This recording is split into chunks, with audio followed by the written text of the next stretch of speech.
নির্বাচন কমিশনটি কি এই রাষ্ট্রের মধ্যে রাষ্ট্র হতে হবে, অর্থাৎ সর্বতোভাবে governance, in terms of governance, in terms of economic power, in terms of law and order, তাদেরকে সর্বতোভাবে ক্ষমতা দিতে হবে।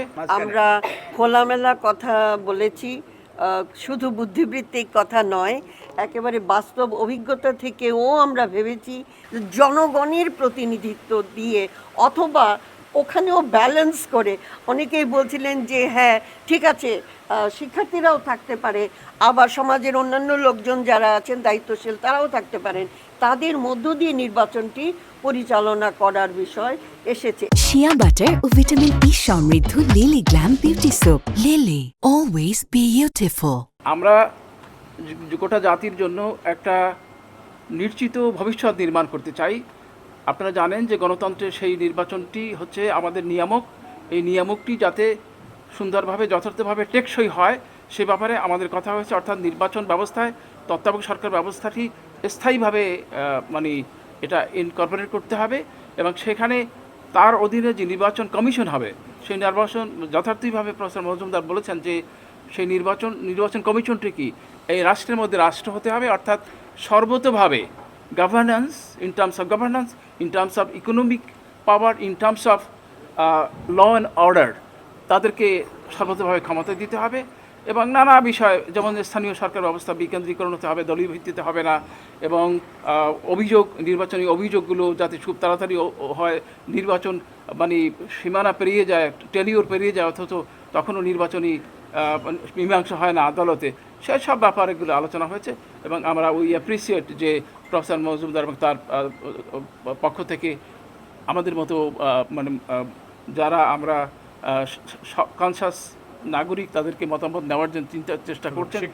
শিক্ষক আমরা আসলে বিশ্ববিদ্যালয়ের রাষ্ট্রবিজ্ঞানের শিক্ষক, এখানে যারা এসছেন ম্যাক্সিমামই রাষ্ট্রবিজ্ঞানের শিক্ষক, সুতরাং এই সম্পর্কিত ধারণা আমাদের একটু বেশি হয়তো থাকার কথা, সেজন্য আমরা তাদেরকে ধন্যবাদ দিয়ে শেষ করছি। আমরা খোলামেলা কথা বলেছি, শুধু বুদ্ধিবৃত্তিক কথা নয়, একেবারে বাস্তব অভিজ্ঞতা থেকেও আমরা ভেবেছি দ্যাট আমাদের এই সংস্কৃতিতে, আমাদের এই দেশে কোন ধরনের নির্বাচনী ব্যবস্থাটা প্রয়োগযোগ্য হবে।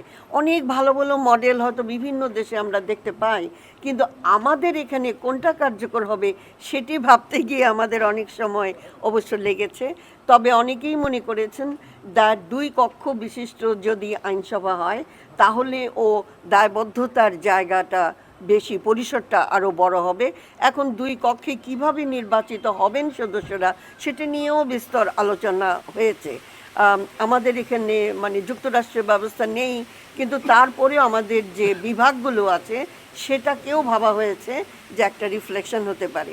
আরেকটি বড় জায়গা ছিল এখানে যে কিভাবে এই প্রতিনিধিত্বের, যার গণতন্ত্র তো প্রতিনিধিত্বশীলতা, এটাকে আরও বেশি সমাজ সংশ্লিষ্ট করা যায়, অন্তর্ভুক্তিমূলক করা যায়, সোশ্যালি ইনক্লুসিভ যেটাকে আমরা বলি।